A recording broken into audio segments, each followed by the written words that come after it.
before Christmas Eve, courtesy of snowcountry.com. I'm Herb Stevens, a skiing weatherman, and I'm here to tell you about what's happening in the weather coast to coast and what's likely to happen in the next couple of weeks as it relates to those of us who love to slide on snow. And if you're in the eastern half of the country right now, you're a little frustrated because this isn't exactly what you have in mind on Christmas Eve in terms of the weather. In the west, we've had some beneficial snow in the last 7 days, and there is more on the way as we go through the upcoming weekend, and perhaps another system will add to the weekend's totals when it comes through the parts of the west early next week. This discussion is brought to you by the nice folks at Uvex. In my humble opinion, the goggles and the helmets that Uvex produces, they're the best money can buy if you ski or ride. And I guess that goes for losers, too, because I was watching some World Cup luge last week, and it seemed like every competitor was wearing Uvex products on their heads.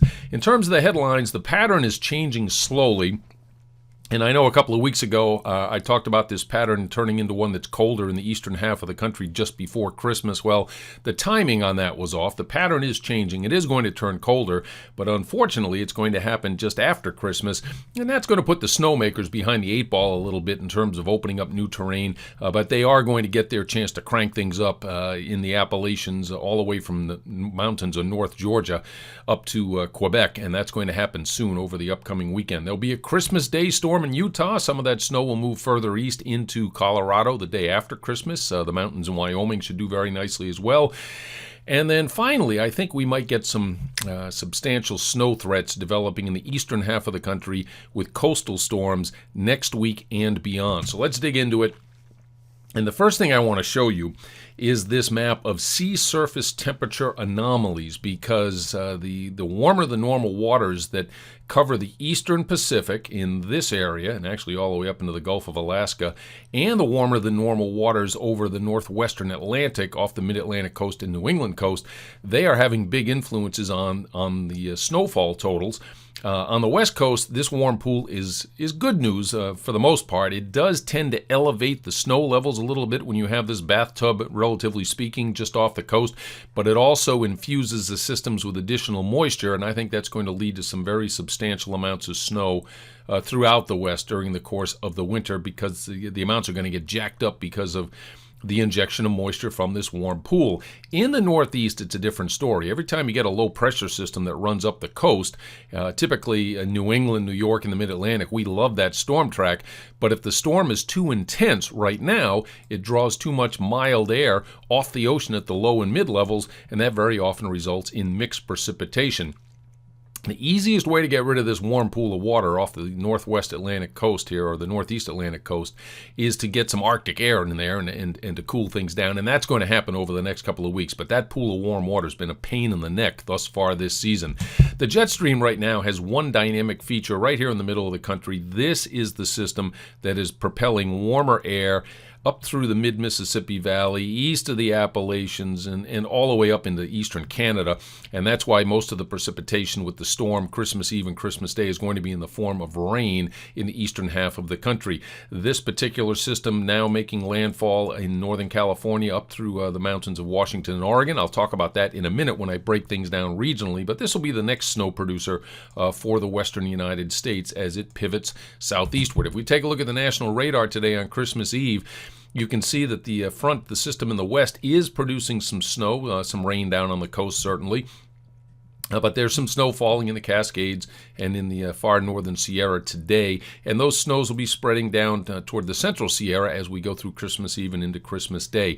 In the eastern half of the country, from roughly the Mississippi River east, the only snow I can find is right on the tail end of this precipitation. These echoes are all pivoting northward, and unfortunately they're having their origin down here in the Gulf of Mexico, and that is making that juicy air mass for the low pressure to act upon. And speaking of low pressure, there's a system over Lake Huron spreading northeastward. It's going to go up into Canada. The warm front is moving through the northeast right now. I'm here in Rhode Island. It's foggy, it's warm, and it's just miserable for Christmas Eve.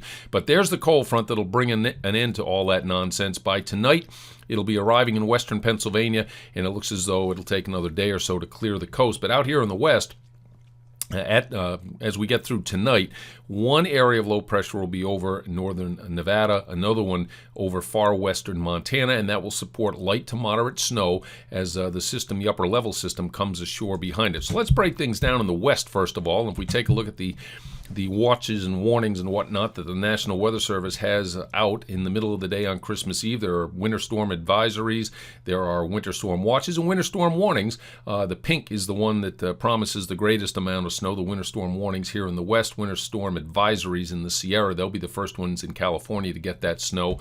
And we'll go back to the jet stream map, and I'll show you that again, there's the shortwave trough that is causing the snow to break out as it pivots southeastward, and it's going to break down the ridge that's currently keeping things dry in the Wasatch and in western Colorado and down into the mountains of the southwest. And this storm will take a track something like that, and that means I think that the mountains of southern Colorado are actually likely to get more in the way of snowfall from this system, and that'll be over the weekend. First ones to cash in will be the Wasatch and the Cottonwood Canyon Resort. Should get anywhere from 15 to 20 inches of this by Friday morning, and that's going to make for some glorious sliding coming up the day after Christmas. In the Sierra, it looks like single digits for the most part, maybe above 8,000 feet. There'll be a couple of double-digit amounts popping up. This is going to be a fairly chilly system, and here's why. I know that 2 weeks ago I told you about the open cell cold air cumulus clouds, or cold air Q as we call them, and you can see there is a broad swath of these little speckled open clouds, and the best example of it's right there. You can see the letter U. That is an open cell cumulus band, and this is a formation that indicates very cold air, and the cold air is sweeping into the mountains of the west. The snow levels are going to come down, and we don't have to worry about snow levels with respect to the ski resorts with this system. And some of the lower elevation slopes in Washington and Oregon over the next 3 to 4 days should finally get some good natural snow because the snow levels have been quite high thus far this season in the northern Sierra and up through the Cascades. But this next system promises to bring some pretty chilly air, and that should also produce a drier snow as the system moves inland and gets into the Wasatch and into the Tetons. Some nice fluffy powder is coming with this system on Friday further inland. Now, this is Friday morning. The low-pressure system will be south of Jackson Hole there. Cold front coming across the mountains of Utah, and that should enhance the snowfall, perhaps give a burst of snow on Friday morning, and then things will start to clear out later in the day as the snow moves into Colorado, and then the snow will continue in Colorado and eastern Wyoming during the day on Saturday. The bulk of the upward motion with this system looks as though it's going to pass south of the Wasatch and then down toward northern New Mexico. And that's going to promote a southwesterly flow. And that southwesterly flow means that the southern mountains of Colorado should make out a little better than the northern mountains. They had a northwesterly flow event in the last week, and that's why there are some pretty good snow totals in the last week on the order of 30 inches from Copper Mountain, Abe Basin, and Breckenridge. But this will be a southwesterly flow event for the most part, and that, as I say, that should favor the resorts in southern Colorado. We go ahead to Friday night, and we'll be looking for the next system as the snows continue in the central Rockies. And here is that next system. It'll be coming down from the Gulf of Alaska. This little curvature you see here, shortwave trough, will be coming into the Pacific Northwest by Saturday night, spreading snow through the Cascades. And then as we go on into Sunday, that system will be digging in, getting a little sharper with the curvature as it comes down across Nevada, Utah, and then into Colorado. And this same general area in the central Rockies should enjoy a moderate snowfall later in the weekend and early next week. Now, 1 week from now in the west, notice this ridge along the west coast. I think that's going to lend itself to a dry spell from the Cascades down through the Sierra, and most of the snow will be from the spine of the Rockies eastward. There is a suggestion of a storm perhaps digging into the southwest next week. I'm a little unsure about this because this particular model tends to favor development in this part of the country when in reality it occurs out here further east. It's one of the errors that it typically has. But I did want to show you this ridge that I think is going to form along the west coast.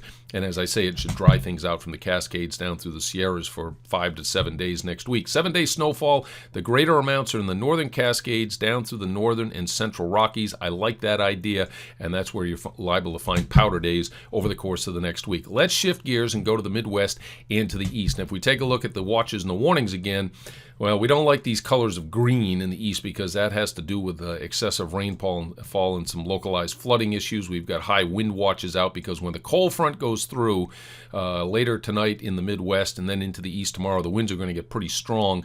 It will deliver colder air, but the only accumulating snowfall that we really foresee is in western lower Michigan down into the northwestern corner of Indiana. There'll be several inches of snow there, but we should have some lake effect kicking in the upper peninsula, and that's going to help turn things around in that region. There's a lot of moisture on with this system, as we can see from the visible satellite shot today, and it's all streaming northward out of the Gulf of Mexico.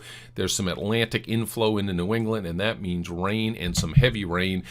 But where's the help? Well, this is Christmas Day, and anywhere you see blue at 5,000 feet, this is where we look for help for snowmakers. You got to have the temperatures aloft, and they translate down to colder temperatures at the surface. And at 5,000 feet, if you're in the blue, the temperature is going to be below 32 degrees.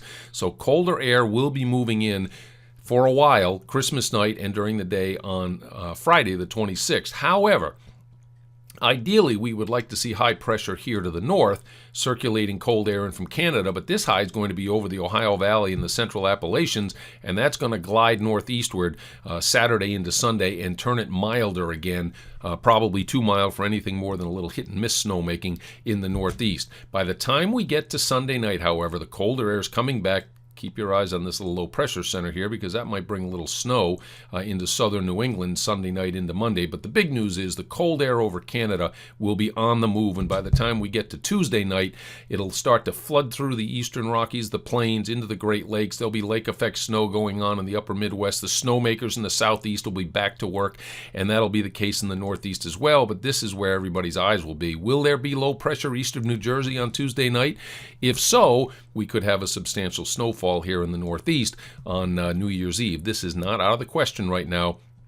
There is certainly a good thermal contrast between the air mass coming in and the warmer than normal water that's over the northwestern Atlantic, and that's what helps really spin up these storms. So we'll be keeping a close eye on that. I do think it's going to get stormier in the east in about 5 or 6 days going forward, and next Tuesday might be the first salvo in the shape of one of those storms. By the time we get to New Year's Eve itself, the cold air has flooded into the northeast. Maybe there's a storm over the Maritimes after taking a track, something like that. Certainly the snowmakers will be back in business big time. There'll be mountain snow showers, lake effect snow in upstate New York and northeastern Ohio, and the news will be good from New Year's Eve on.